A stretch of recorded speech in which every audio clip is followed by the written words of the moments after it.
विक्रम बैताल की 20वीं कहानी। बालक क्यों हंसा। इस बार भी पेड़ पर लटके बैताल को राजा विक्रमादित्य उतरते हैं और कंधे पर लादकर आगे बढ़ते हैं। बैताल हर बार की तरह राजा विक्रमादित्य को फिर से एक कहानी सुनाता है। बैताल कहता है, एक बार की बात है, चित्रकूट नगर में एक चंद्रवलोक नाम का राजा राज करता था। उसे शिकार करने का बहुत शौक था। एक बार वो जंगल में शिकार करने निकला। वहां घूमते घूमते वो रास्ता भटक गया। थककर वो एक पेड़ के नीचे आराम करने लगा। आराम करते हुए उसने एक खूबसूरत कन्या को देखा। उसकी खूबसूरती राजा की आंखों में बस गई। उस लड़की ने फूलों के गहने पहने हुए थे। राजा उस कन्या के पास पहुंचा। वो कन्या भी राजा को देखकर बहुत खुश हुई। इतने में उस कन्या की सहेली ने राजा से कहा कि यह ऋषि की बेटी है। उसकी सहेली की बात सुनकर राजा खुद ही ऋषि के पास गए। उन्होंने ऋषि को प्रणाम किया। ऋषि ने राजा से पूछा, राजा आप यहाँ कैसे?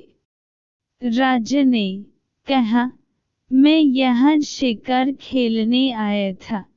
राजा की बात सुन ऋषि ने कहा, बेटा तुम क्यों मासूम जीवों को मरकर पाप के भागी बांध रहे हो? ऋषि की बात का राजा पर बहुत असर हुआ। राजा ने कहा, मुझे आपकी बात समझ आ गई है। अब मैं कभी शिकार नहीं करूंगा। राजा की बात सुनकर ऋषि बहुत खुश हुए और बोले, राजा तुम्हें जो मांगना है मांगो। राजा ने ऋषि की बेटी के साथ शादी करने का प्रस्ताव रखा। ऋषि ने राजा की बात मान ली और बेटी की शादी राजा के साथ कर दी। शादी के बाद राजा अपनी पत्नी को लेकर अपने राज्य के तरफ चल पड़ा। रास्ते में जाते जाते दोनों को एक भयानक राक्षस मिला। वो राक्षस बहुत ही भयानक था। उसने राजा की पत्नी को खाने की धमकी दी। राक्षस ने कहा, अगर अपनी रानी को बचाना चाहते हो तो 7 दिन के अंदर एक ऐसे ब्राह्मण के बेटे की बलि दो जो खुद की मर्जी से अपने आप को समर्पित कर दे और उसकी मौत के वक्त उसके माता पिता उसके हाथ पकड़े रहे। राजा बहुत डरा हुआ था और उसी डर से उसने राक्षस की बात मान ली। राजा डरते हुए अपने नगर पहुंचा और अपने दीवान को सारी बात बताई। दीवान ने राजा की पूरी बात सुनते हुए राजा को सांत्वना दी और कहा, आप चिंता मत कीजिए, मैं कुछ उपाय करता हूँ। फिर दीवान ने 7 साल के एक बालक की मूर्ति बनवाई और उसे कीमती गहने और कपड़े पहनाए। उसके बाद दीवान ने उस मूर्ति गांव और आसपास के नगरों में भी घुमवाया। साथ ही उसने यह भी कहलवाया कि अगर किसी ब्राह्मण का 7 साल का बेटा अपने आप को अपनी मर्जी से बलिदान देगा और बलि के वक्त उसके माता पिता हाथ पैर पकड़ेंगे, उसे यह मूर्ति मिलेगी और साथ ही साथ 100 गांव भी मिलेंगे। यह खबर सुनकर एक ब्राह्मण का बेटा राजी हो गया। उसने अपने माता पिता से कहा, आपको बेटे कई मिल जाएंगे। मेरे बलिदान से राजा का भला हो जाएगा और आप लोगों की गरीबी भी खत्म हो जाएगी। माता पिता ने काफी मन किया, लेकिन बेटा जिद पर अड़ रहा और अंत में माता पिता को मनवा लिया। ब्राह्मण माता पिता अपने बेटे को लेकर राजा के पास गए। राजा सभी को लेकर राक्षस के पास गया।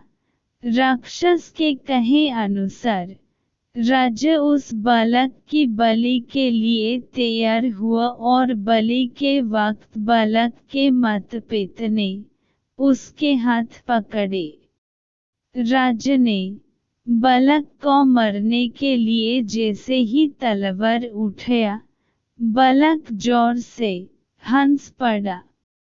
इतने में ही बैताल ने कहानी बीच में ही रोक दी और विक्रमादित्य से हर बार की तरह सवाल पूछ बैठ की, बताओ विक्रमादित्य ब्राह्मण का लड़का क्यों हंसा? राजा ने जवाब देते हुए कहा, ब्राह्मण का बेटा इसलिए हंसा क्योंकि जब भी कोई आदमी डरता है तो वो सबसे पहले अपने माता पिता को बुलाता है। अगर माता पिता नहीं हो तो व्यक्ति राजा को मदद के लिए बुलाता है। अगर राजा भी मदद न कर सके तो व्यक्ति भगवान को मदद के लिए याद करता है। लेकिन यह तो कोई भी ब्राह्मण के बेटे की मदद के लिए नहीं था। माता पिता बालक के हाथ पकड़े हुए थे। राजा हाथ में तलवार लिए खड़ा था और राक्षस उसके सामने उसे खाने के लिए तैयार था। ब्राह्मण का बेटा किसी और की भलाई के लिए खुद का बलिदान दे रहा था और इसी कारण वो हंस पड़ा। इतना सुनकर बैताल खुश हो गया और राजा की तारीफ फिर तुरंत ही हर बार की तरह उड़कर पैर पर जाकर उल्ट लटक गया। कहानी से सीख, मुसीबत के समय चाहे जितने भी लोग आसपास रहें, लेकिन उसका सामना अकेले ही करना होता है।